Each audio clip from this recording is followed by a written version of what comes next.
Selamat pagi Bapak Ibu Jemaat sekalian, selamat datang dan selamat beribadah di GKI Gading Indah. Senang sekali kami Majelis Jemaat dapat beribadah bersama-sama dengan Bapak Ibu sekalian.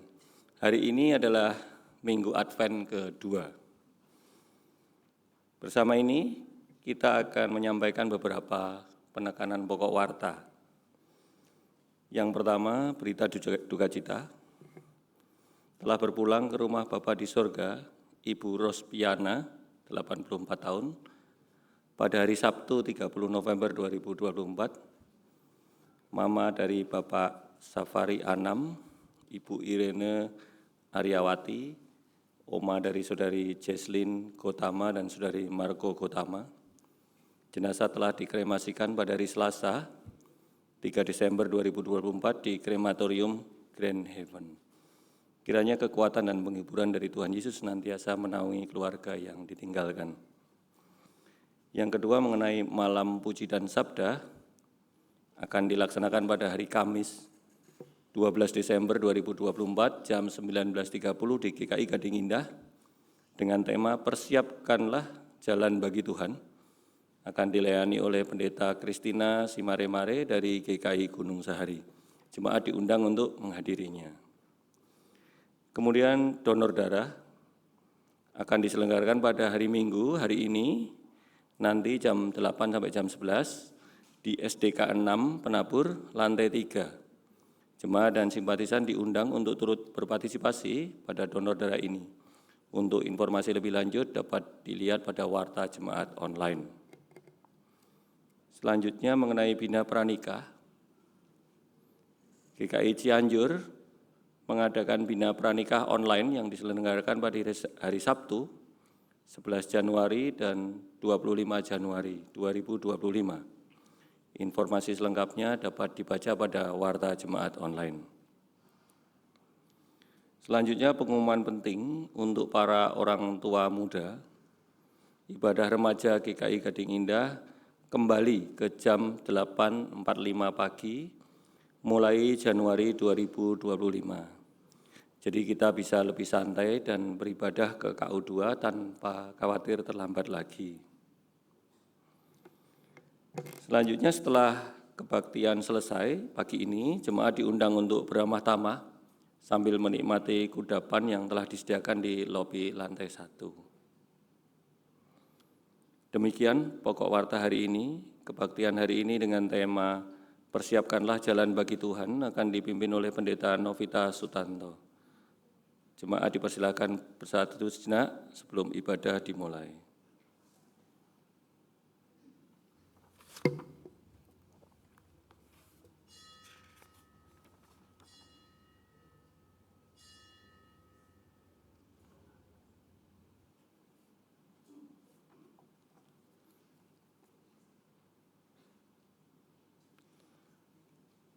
Umat terkasih, kita akan menyalakan lilin Advent kedua. Lilin ini mengingatkan bahwa kita adalah manusia berdosa dan rapuh, sehingga kita membutuhkan damai-Nya. Inilah berita pertobatan bagi kita. Aku mengakui pelanggaran-pelanggaranku kepada Tuhan, dan Engkau telah mengangkat beban dosaku. Mazmur 32 ayat 5b. Sang sumber damai, berikanlah kami kedamaian dan tuntunan untuk bertobat.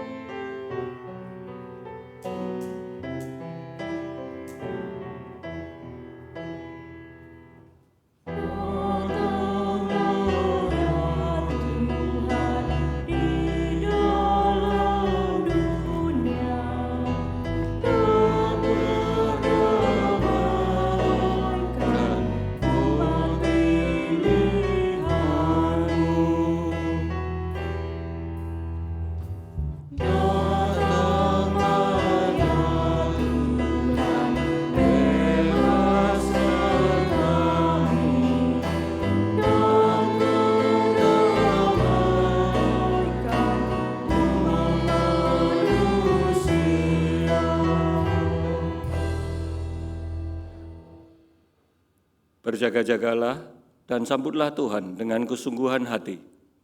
Datanglah ya Tuhan, kami menantikan.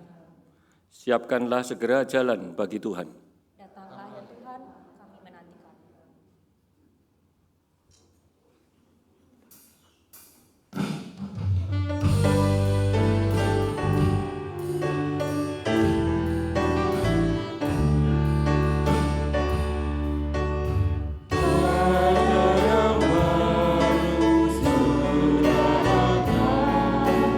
Yesus Kristus datang dalam dunia, beri bahagia tinggal tetap, siapkan segera jalan baginya, siapkan segera jalan baginya. Kabar yang baik nyanyikanlah, Yesus Kristus datang dalam dunia. Suara yang nyaring pun bergema, siapkan segera jalan baginya, siapkan segera jalan baginya.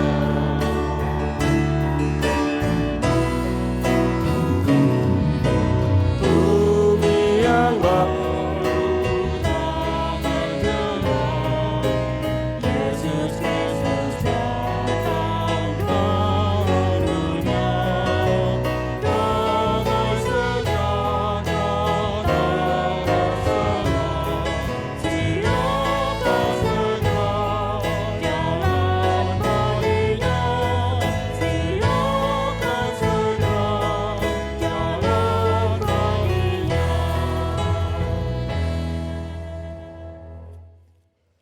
Umat yang dikasihi Tuhan, kita menjalankan ibadah kita pada hari ini. Biarlah kita kembali menyatakan bahwa pertolongan kita adalah dalam nama Tuhan yang menjadikan langit dan bumi.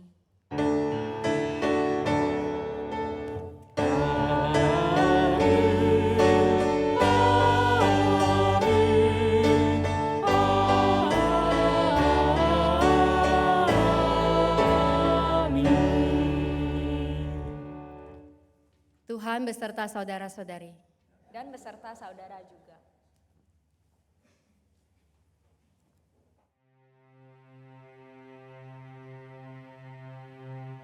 Aku bercermin, melihat wajahku.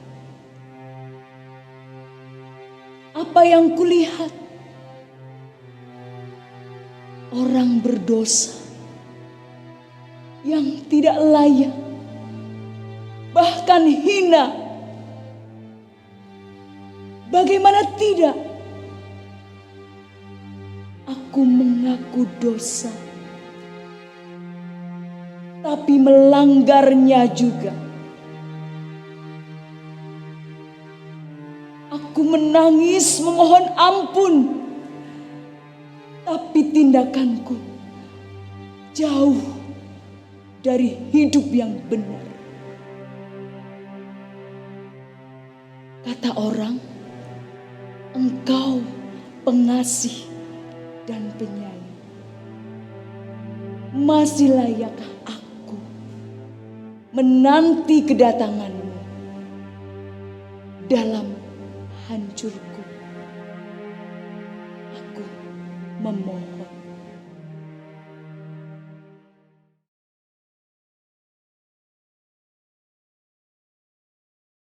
Mari kita merenungkan pertanyaan tersebut secara pribadi. Umat dipersilakan berdoa secara pribadi.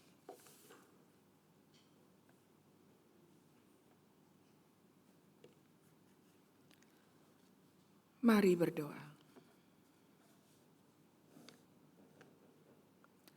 Ya Allah, Engkau mengenal kami lebih dari siapapun. Di hadapan sesama kami dapat menyembunyikan dosa, tetapi di hadapan-Mu semuanya tersingkap. Dosa yang dilakukan seringkali membuat kami jauh dari hadapan-Mu. Ya Allah, ampunilah kami yang kadang menjauh ketika melakukan dosa. Kami ingin kembali ke dalam pelukan-Mu. Kami bertekad menanggalkan nafsu duniawi dan menyongsong kedatangan-Mu. Di dalam nama Tuhan Yesus, kami memohon pengampunan-Mu. Amin.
Umat yang terkasih, karena kesetiaan Tuhan kita memperoleh cinta kasih-Nya. Hanya karena anugerah-Nya, setiap kita yang sungguh-sungguh mengaku dosa dan bertobat mendapat pengampunan. Kitab Mika pasalnya yang ke-7 ayat 18 dan 19 mengatakan, "Siapakah Allah seperti Engkau yang mengampuni dosa dan yang memaafkan pelanggaran dari sisa-sisa miliknya sendiri, yang tidak bertahan dalam murka-Nya untuk seterusnya, melainkan berkenan kepada kasih setia. Biarlah Ia kembali menyayangi kita, menghapuskan kesalahan-kesalahan kita, dan melemparkan segala dosa kita ke dalam tubir-tubir laut. Di dalam Kristus, engkau telah diampuni. Di dalam Kristus engkau pun telah diampuni. Damai Kristus bagimu." Damai Kristus bagimu juga.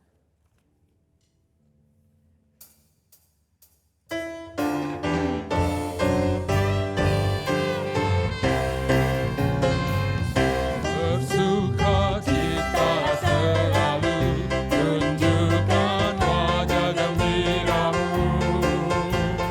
Lihat teman di kanan kiri dan di sekitarmu, berikan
Mari kita berdoa.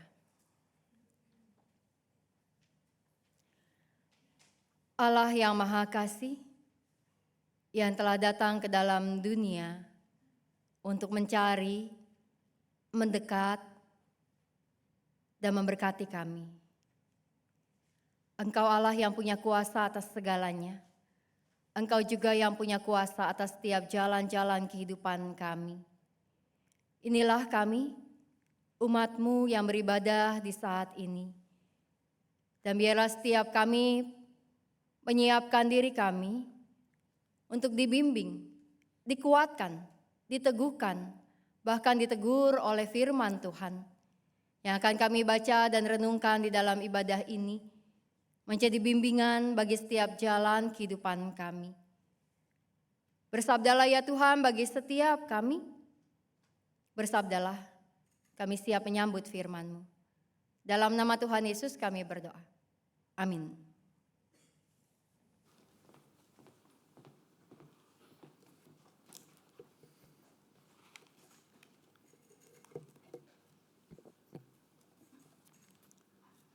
Bacaan pertama, bacaan diambil dari kitab Maleakhi 3 ayat 1 sampai 4. Maleakhi 3 ayat 1 sampai 4.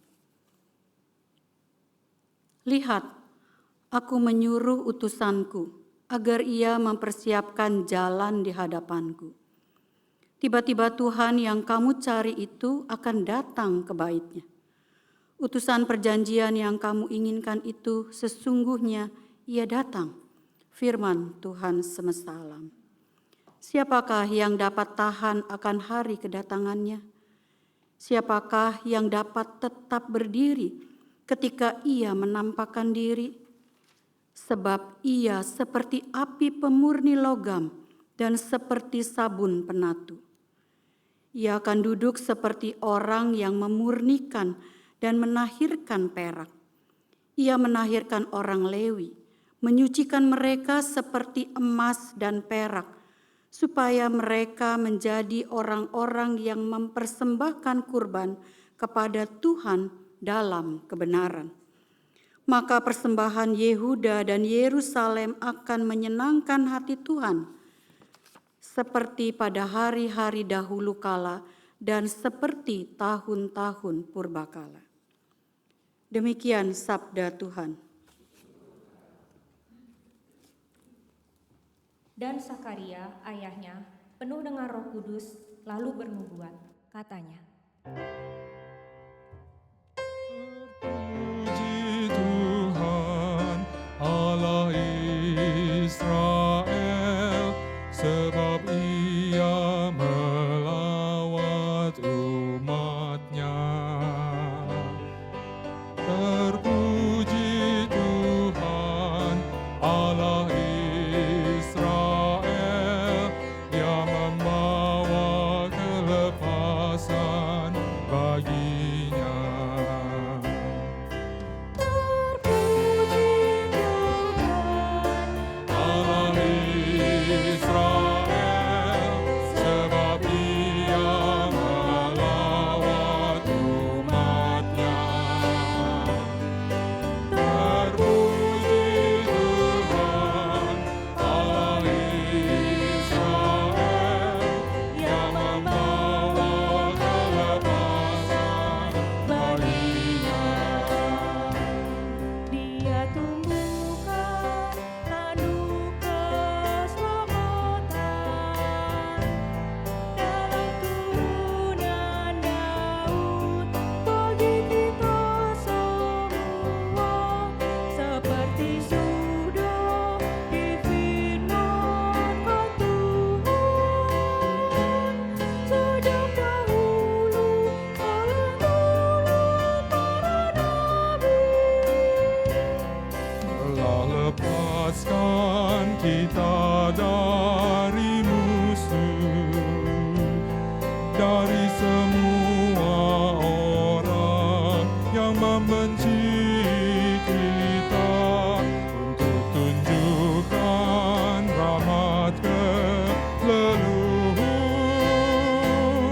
dan mengingatkan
suatu pengertian akan keselamatan yang berdasarkan pengampunan dosa, yang oleh rahmat dan belas kasihan Tuhan.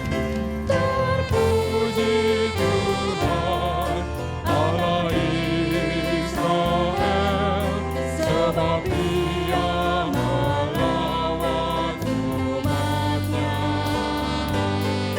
Terpuji Tuhan Allah Israel, yang membawa kelepasan baginya. Dengan rahmat-Nya Ia lawat umat-Nya. Dialah surya pagi dari tempat yang tinggi, untuk menyinari mereka yang hilang dalam kegelapan dan dalam naungan maut. Terpuji Tuhan Allah Israel, sebab Dia melawat umat-Nya. Terpuji Tuhan Allah Israel, yang membawa kelepasan baginya. Bacaan kedua diambil dari kitab Filipi 1 ayat 3 sampai 11. Filipi 1 ayat 3 sampai 11. Aku mengucap syukur kepada Allahku setiap kali aku mengingat kamu. Setiap kali aku berdoa untuk kamu semua, aku selalu berdoa dengan sukacita. Aku mengucap syukur kepada Allahku karena peran sertamu dalam pengabaran Injil mulai dari hari pertama sampai sekarang ini. Mengenai hal ini, aku yakin bahwa Ia yang memulai pekerjaan yang baik di antara kamu akan meneruskannya sampai akhirnya selesai pada hari Kristus Yesus. Memang sudah sepatutnya aku berpikir demikian tentang kamu semua, sebab kamu ada di dalam hatiku, oleh karena kamu semua turut mendapat bagian dalam anugerah yang diberikan kepadaku, baik pada waktu aku dipenjarakan, maupun pada waktu aku membela dan meneguhkan Injil. Sebab Allah adalah saksiku betapa aku dengan kasih mesra Kristus Yesus merindukan kamu sekalian. Inilah doaku. Semoga kasih-Mu makin melimpah dalam pengetahuan yang benar dan dalam segala macam pengertian, sehingga kamu dapat memilih apa yang baik, supaya kamu suci dan tak bercacat menjelang hari Kristus, penuh dengan buah kebenaran yang dikerjakan oleh Yesus Kristus untuk memuliakan dan memuji Allah. Demikian sabda Tuhan. Injil Tuhan Yesus Kristus menurut pembacaan dari dalam Lukas, pasalnya yang ketiga, ayat 1 sampai ayatnya yang ke-6. Lukas 3 ayat 1 sampai ayatnya yang ke-6.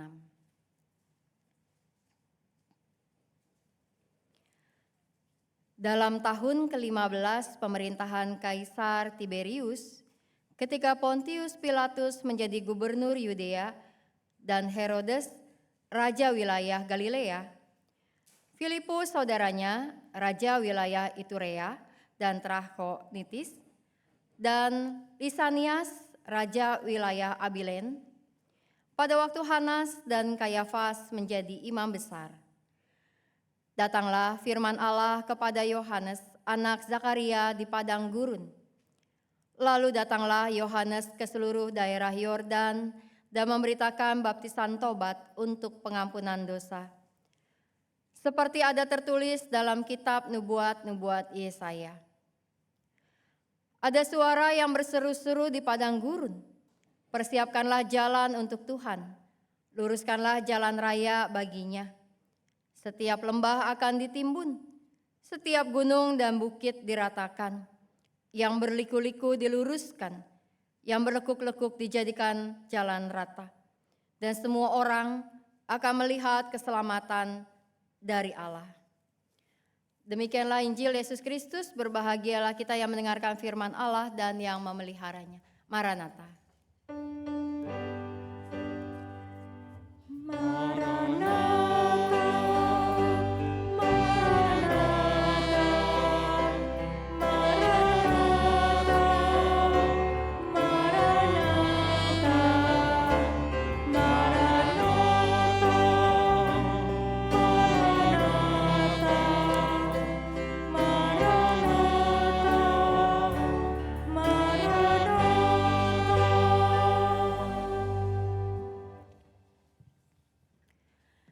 Ibu bapak saudara-saudari yang dikasihi Tuhan, sebuah ungkapan mengatakan bahwa latihan membuat sesuatu menjadi sempurna.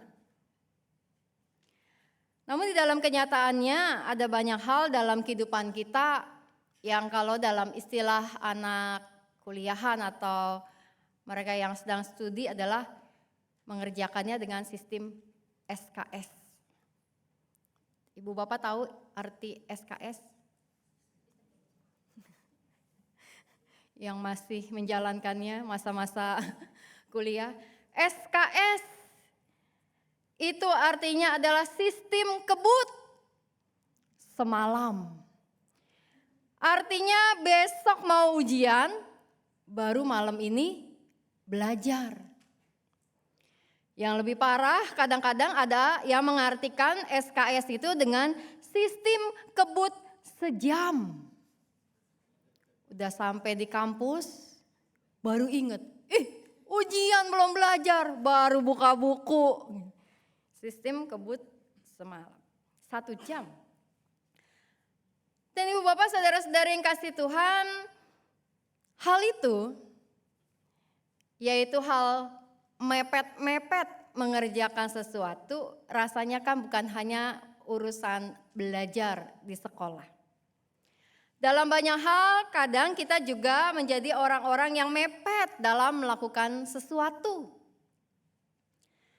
Untuk tahun ini panitia Natal mulainya di Oktober. Itu udah mulai ngerasa mepet tuh. Panitia udah mikir, aduh, ini mepet banget gitu ya.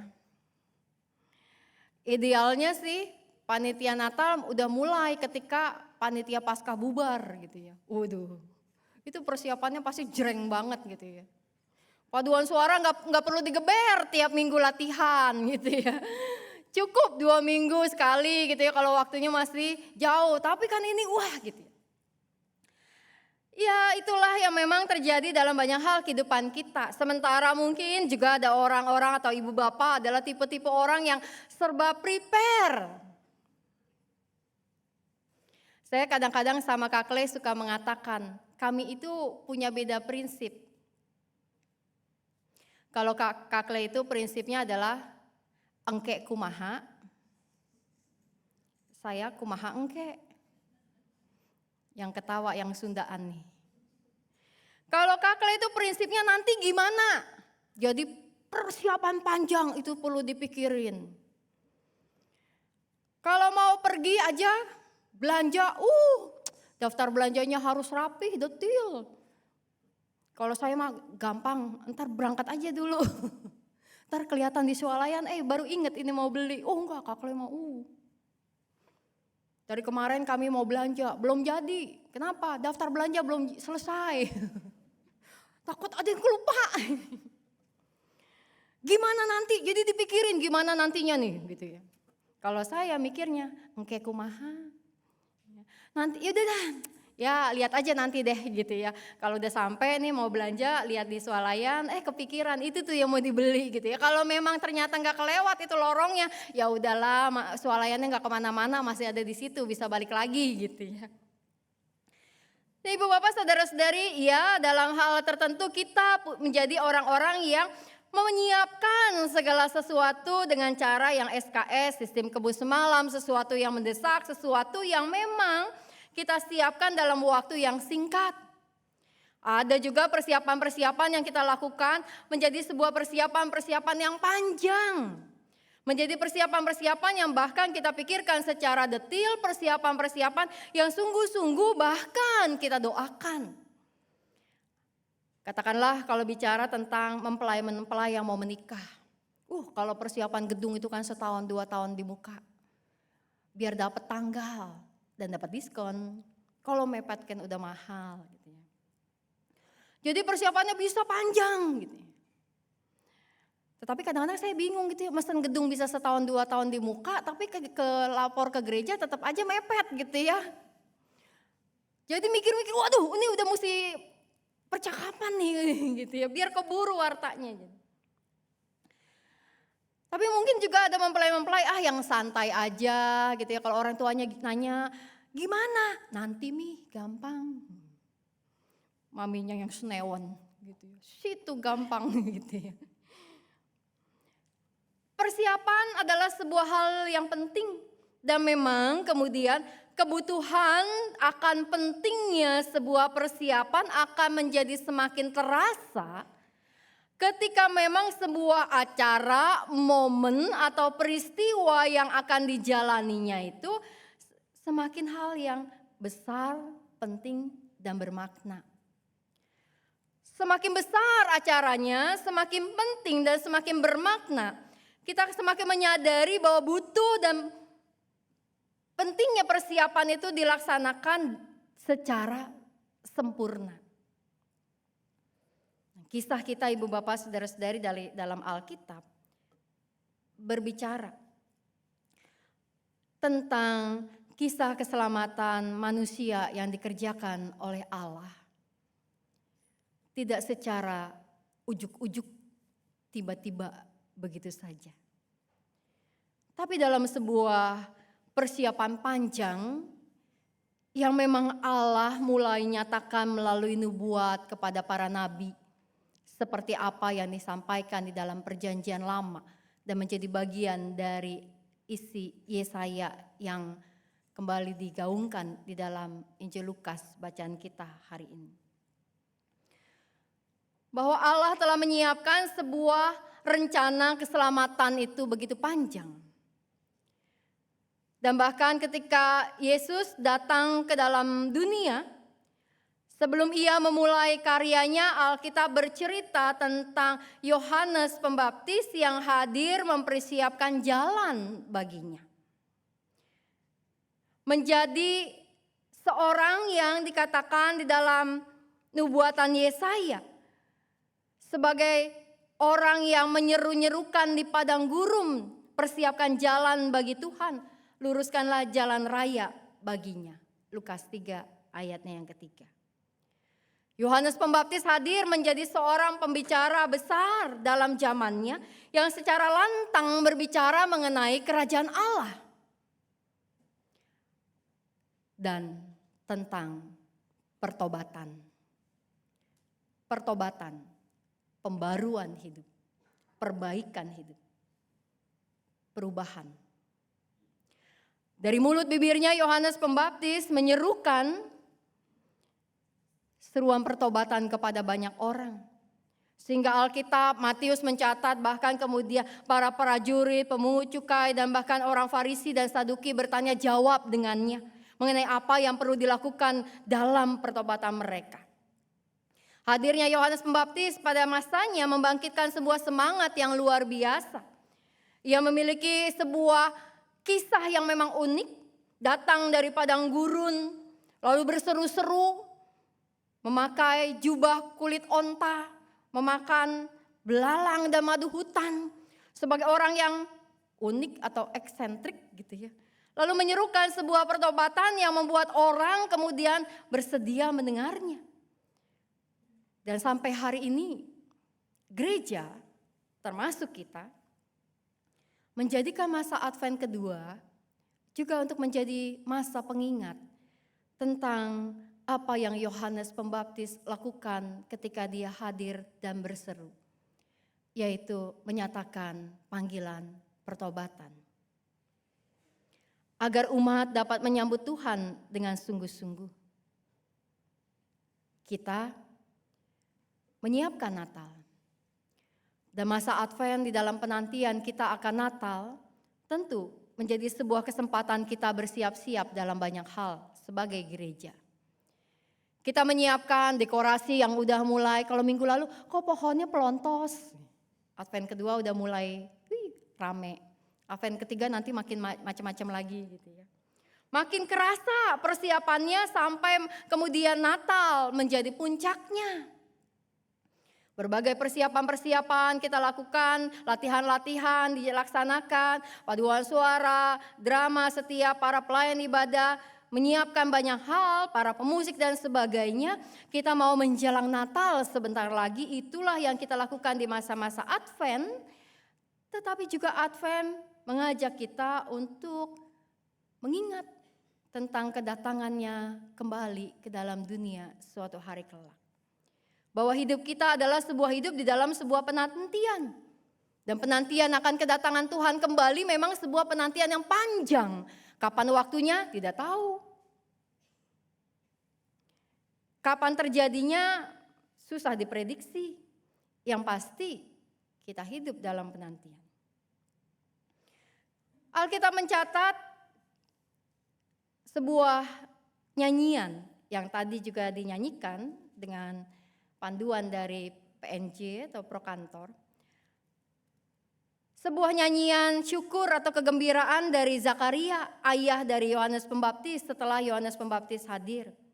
Bahwa sebagai seorang ayah dia bersuka cita bahwa kelahiran anaknya itu yang ia dapatkan di usia senjanya, ternyata menjadi kelahiran yang akan menyiapkan jalan bagi Tuhan di tengah-tengah keadaan bangsa yang sulit. Menyiapkan jalan bagi Tuhan ketika Yohanes akan hadir untuk mengingatkan. Setidaknya ada 3 hal yang saya renungkan dari nyanyian Zakaria. Yang pertama bahwa Allah itu melawat dan melepaskan umatnya. Zakaria yakin bahwa keajaiban kelahiran Yohanes Pembaptis bukan hanya soal dia dan Elisabeth istrinya, yang secara ajaib mukjizat memperoleh Yohanes Pembaptis dalam usia senja mereka. Bukan hanya soal kegembiraan di dalam keluarga mereka, bukan hanya tentang bahwa Allah bekerja buat mereka untuk mereka punya keturunan, tetapi bahwa Allah sedang mengerjakan sesuatu yang lebih besar, yaitu membawa kelepasan bagi umatnya. Hal yang kedua, bahwa Zakaria menyadari bahwa Yohanes anaknya itu akan disebut sebagai Nabi Allah yang Maha Tinggi. Akan mempersiapkan jalan bagi Tuhan sebagai sebuah tugas yang tidak mudah. Tapi tugas yang penting untuk dilakukan. Hal yang ketiga, bahwa Zakaria menghayati Allah memberikan hikmat, pengertian serta juga keselamatan. Bagaikan sinar pagi, surya pagi dari tempat yang tinggi mengusir kegelapan, kata Zakaria, membawa terang. Itulah Allah yang kerjakan. Di dalam nyanyiannya, Zakaria menggambarkan sukacitanya sebagai seorang ayah, tapi juga sebagai bagian dari umat. Bahwa apa yang Allah kerjakan di dalam kehidupannya adalah tanda bahwa Allah mengingat perjanjiannya yang menyelamatkan. Dan ketika Yohanes hadir, dia menyeru-nyerukan sebuah pertobatan. Mengkritik setiap tindakan manusia yang salah pada masanya, agar mereka kembali ke dalam jalan yang benar. Agar umat memiliki pembaruan hidup beriman, punya spiritualitas yang baik, yang bukan hanya baik kepada sesama tetapi juga baik dalam hubungan dengan Allah. Bahwa hidup bukan hanya sekedar percaya kepada Allah tetapi hidup juga berkarya bagi sesama. Sehingga ada sebuah keseimbangan hidup yang dapat dicapai dan pembaruan iman yang terjadi. Itu yang Yohanes lakukan, menyerukan pertobatan. Dan kita di Minggu Advent kedua ini kembali menghayati tentang kehadiran Yohanes Pembaptis. yang menyiapkan jalan bagi karya Yesus Kristus pada masanya. Namun juga mengingatkan kita tentang hidup beriman yang perlu terus kita siapkan dalam menjelang dan merayakan Natal dan menyambut kedatangannya suatu hari kelak kembali. Menunjukkan sebuah pertobatan di dalam diri kita. Dan untuk bertobat, kita perlu sebuah kekuatan ekstra dari Tuhan dan kerendahan hati yang mendalam untuk mengakui bahwa hidup kita tidak sesempurna itu. Pikiran dan perasaan kita tidak sekudus dan sebenar itu. Kita membutuhkan keberanian untuk mengaku salah di hadapan Allah dan bahkan juga di hadapan orang-orang lain. Kita pun perlu tekad yang kuat untuk berubah, membaharui diri, memperbaiki agar apa yang bengkok menjadi lurus dan benar. Pikiran, hati, sikap hidup kita. Bahwa Minggu Advent yang kedua mengingatkan kita punya waktu dan kesempatan menunjukkan pertobatan itu. Dan memohonkan agar Tuhan memurnikan kiranya hidup kita. Seperti api pemurni logam dan sabun penatu atau sabun yang menyucikan dan membersihkan. Beberapa waktu yang lalu, Ibu Bapak, Saudara-saudari, saya mengeluarkan lilin-lilin ungu di rumah saya. Biasa suka saya pajang dan kadang juga saya nyalakan sambil berdoa gitu ya. 6 kalau mau Paskah, 4 kalau mau Advent. Saya bongkar itu lemari, keluarin lilin-lilinnya. Ada yang udah biasa itu lilin-lilinnya, lilin-lilin kecil gitu ya. Lalu saya sediakan 4 untuk Advent ini. Lalu kemarin ini juga dipakai buat syuting bersama dengan Sogi. Begitu. Dan mengeluarkan lilin-lilin Advent itu, Ibu Bapak Saudara-saudari, mengingatkan saya dan menegur saya. Sejauh mana memang penghayatan hidup ini tentang kehadiran Tuhan. Lilin Advent saya keluarkan hanya saat menjelang Natal atau Paskah. Sisanya saya akan simpan. Kalau memasuki Minggu Advent, saya baru ingat lagi, iya ada lilin ungu, dikeluarin lagi. Dan saya merenungkan, jangan-jangan kehidupan beriman kita juga seperti lilin Advent yang tersimpan itu. Atau seperti pohon cemara, pohon Natal di rumah kita. Yang juga duduk manis di pojokan, berdebu, atau bahkan terlupakan. Ketika udah mulai memasuki masa raya Natal, baru mikir-mikir, pohon Natal disimpan di mana ya? Saya juga masih gitu tuh Ibu Bapak, pohon Natal di kotak yang mana ya? Jadi kalau Ibu Bapak ke rumah saya saat ini belum ada pohon Natalnya. Minimal ada lilin ungunya. Ya, lumayan.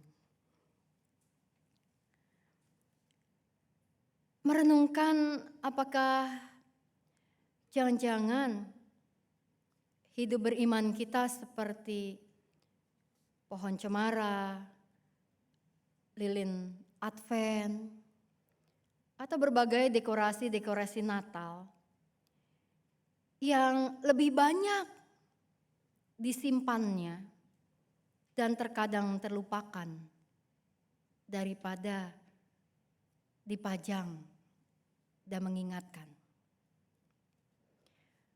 Bahwa hidup beriman yang kita jalankan ini adalah sebuah kehidupan yang Tuhan percayakan. Itu yang kita tahu dan yakini. adalah sebuah kehidupan yang mengajak kita untuk kemudian memiliki sebuah relasi bersama dengan Dia dalam sepanjang hidup kita. Berdoa, beribadah, membaca Alkitab, mungkin adalah sebuah praktek kuno dalam hidup beriman. Tapi berdoa, beribadah, merenungkan firman Tuhan adalah praktek iman yang menjadi bagian dari latihan dan disiplin hidup kita. Mengingatkan bahwa kita hidup bukan hanya soal apa yang kelihatan, tapi soal apa yang tidak terlihat. Yaitu tentang Allah dengan kehendak dan rencananya menyelamatkan. Bukan hanya menyelamatkan saya atau ibu bapak saudara-saudari, tapi untuk menyelamatkan dunia ini. Maka memasuki minggu-minggu menjelang Natal ini, mari kita menekuni kembali hubungan kita dengan Tuhan. Bertekun di dalam Dia. Dan bahkan bukan hanya melakukan ritual-ritual ibadah dan doa kita, tetapi kembali untuk bersujud di hadapan Tuhan secara pribadi, merenungkan dan membawa hidup kita kepadanya, dan bahkan melakukan sebuah refleksi diri kita. Perbaikan, pembaruan, atau pertobatan apa yang kita sudah capai di tahun ini. Aku yang seperti apakah yang sedang aku jalani di tahun ini yang menjadi lebih baik dari Natal yang lalu, dari tahun yang lalu, dari hidup yang lalu, bahkan dari bulan yang lalu. Untuk merenungkan kembali kehidupan pribadi kita di hadapan Tuhan, dan bahkan membawa keluarga kita kembali di hadapan Tuhan, untuk Tuhan membuka apa yang salah dan keliru, agar Tuhan melakukan intervensinya dan memberikan kita hikmat dan pengertian untuk apa yang perlu kita lakukan. Sehingga hidup beriman bukan sekedar seperti pohon cemara, dekorasi Natal, atau lilin-lilin Advent yang tersimpan manis di rumah kita menunggu waktu untuk dikeluarkan. Namun hidup beriman adalah hidup yang memang terus kita jalankan dalam sebuah proses bersama dengan Dia yang membawa keselamatan itu. Dia mengajak kita untuk melihat bahwa ada hal baik yang Ia mau tunjukkan kepada kita. Dan Ia yang menolong kita untuk memiliki kehidupan yang lebih bermakna dan penuh pengharapan. Bukan hanya sekedar hidup kita baik dengan orang-orang lain, tapi hidup kita menjadi saluran kasih dan keselamatan yang Tuhan mau bawa. Bahwa hidup kita, kemudian hidup yang terus kita jalankan, menjadi persiapan akan kedatangannya kembali suatu hari kelak. Kiranya Tuhan menyertai kita. Amin.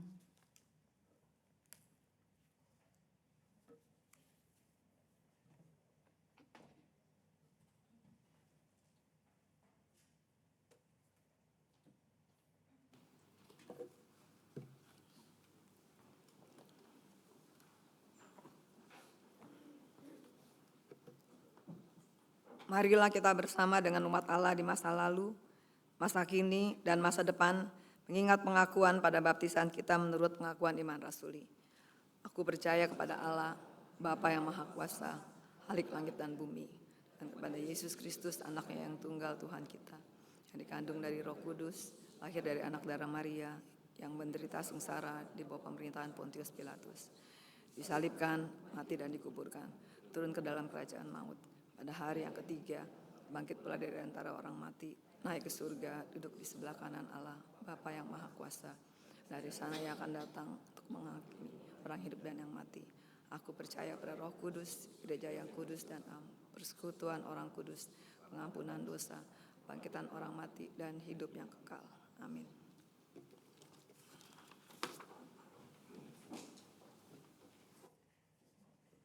Mari berdoa. Allah yang Maha Kasih, pengakuan iman yang kami gaungkan di dalam ruang ibadah kami pada saat ini, itu yang kiranya juga bergaung di dalam setiap ruang kehidupan yang kami jalani. Bahwa banyak hal yang kami lakukan dan kerjakan, bahkan semua hal kami lakukan dan kerjakan demi kemuliaan bagi nama-Mu. Besertalah ya Tuhan terus-menerus dalam kehidupan kami sebagai gereja-Mu. Ketika kami menjalankan kehidupan kami dalam waktu-waktu yang Kau percayakan sampai saatnya tiba. Engkau datang kembali ke dalam dunia ini. Biarlah gereja-Mu melakukan apa yang baik. Bahkan menunjukkan pertobatan, pembaruan, perbaikan hidup yang dapat terus semakin terasa. Baik dalam hidup kami sebagai gereja-Mu secara keseluruhan, maupun juga dalam kehidupan kami sebagai pribadi, bahkan kehidupan kami bersama dengan keluarga. Kami berdoa ya Tuhan, untuk setiap umat-Mu yang berada dalam pergumulan-pergumulan hidup. Engkau yang menuntun, Engkau yang menjaga dan menguatkan. Agar di dalam setiap perjalanan kehidupan yang dipenuhi dengan pergumulan, umat-Mu memperoleh setiap jalan keluar dan kekuatan dan pengharapan yang pada akhirnya akan mendatangkan sukacita dan kegembiraan yang besar ketika berbagai pergumulan dapat dijalani dan bahkan dilewati. Kami berdoa ya Tuhan untuk umat-Mu yang sedang bergumul dengan kondisi-kondisi kesehatan, baik karena usia lanjut maupun juga karena berbagai sakit, maupun juga karena berbagai kondisi-kondisi dengan cuaca yang pada saat ini sedang berubah-ubah. Engkau ya Tuhan yang memberikan kiranya kekuatan dan pemulihan. Kami berdoa ya Tuhan sebagai gereja-Mu di dalam berbagai hal yang juga kami lakukan dan kerjakan menjelang Natal. Tuhan berkati setiap para pelayan-pelayan ibadah yang bersiap-siap serta juga umat-Mu, baik di GKI Gading Indah bahkan di gereja-gereja-Mu di seluruh dunia ini.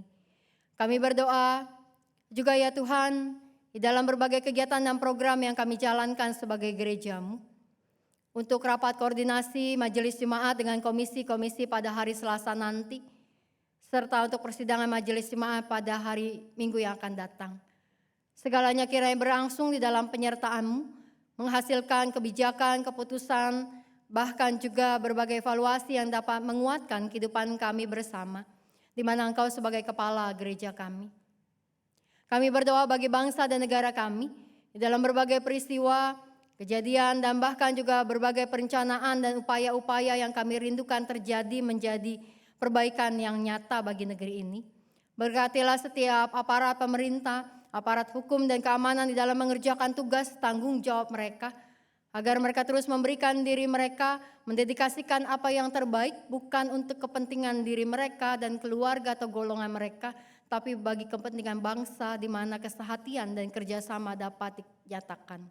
Patahkanlah setiap niat-niat buruk dari orang-orang yang hendak mengacau di negeri ini, dan patahkanlah setiap niat-niat jahat dari orang-orang yang hendak merencanakannya.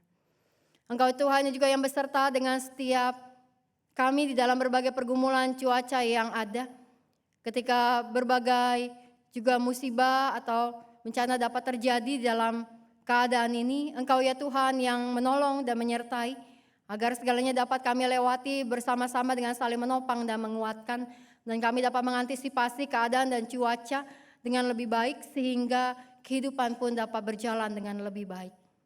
Kami membawa diri kami ke dalam tangan kasih Tuhan, di dalam doa-doa yang kami naikkan ini, dan biarlah kami mohonkan doa seperti yang Tuhan Yesus ajarkan dan kami menyanyikannya bersama-sama.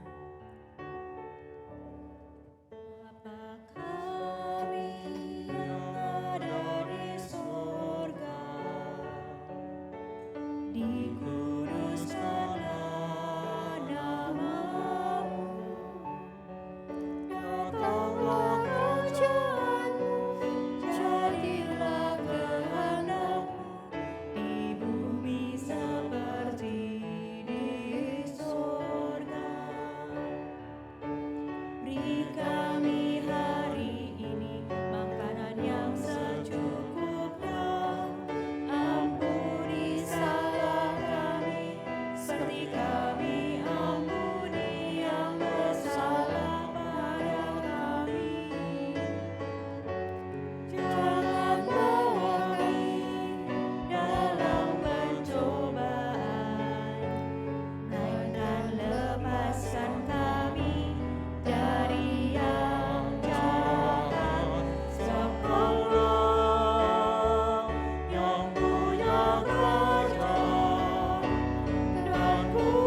Umat terkasih, marilah kita memberi persembahan kepadanya dengan mengingat firman-Nya yang tertulis dalam Roma 12 ayat pertama.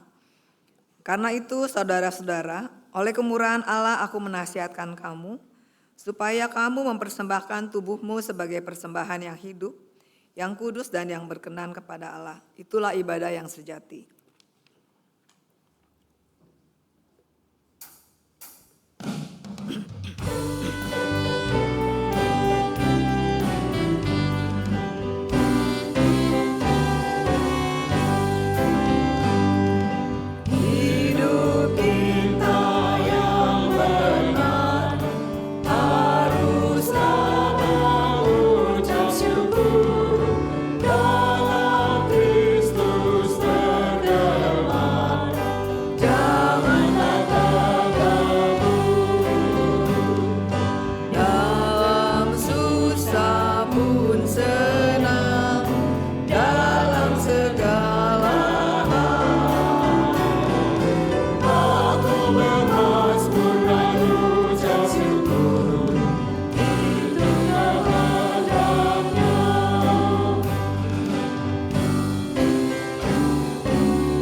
Mari kita berdoa. Allah Sang Sumber Berkat, Engkau selalu hadir dan memelihara kami tiada henti. Dalam titik nadir sekalipun, Engkau tetap merengkuh kami melalui kehadiran sesama. Oleh karena itu, kami ingin merespon berkat-Mu dengan penuh ungkapan syukur. Kiranya persembahan ini dapat berkenan di hadapan-Mu dan berguna bagi sesama. Dalam Tuhan Yesus kami mengucap syukur. Amin.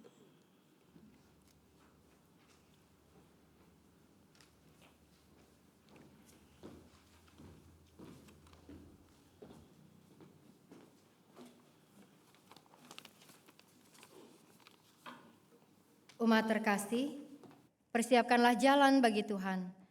Nantikanlah Dia dengan menghidupi firman-Nya.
Firman Tuhan, arahkanlah hatimu kepada Tuhan. Kami mengarahkan hati kami kepada Tuhan. Jadilah saksi Kristus. Syukur kepada Allah, Terpujilah Tuhan. kini dan selamanya. Kita menerima berkat Tuhan. Kiranya anugerah dari Allah Bapa, Sang Pemilik kehidupan, menyertaimu dalam jalan yang baru. Kiranya cinta kasih Kristus, Sang Raja Damai, memulihkan dan menuntun dalam ziarah hidupmu. Kiranya penyertaan Roh Kudus, Sang Penolong, memampukanmu hidup dalam ciptaan baru. Berkat dari Allah Bapa, Anak, dan Roh Kudus menyertaimu dari sekarang sampai selamanya. Amin.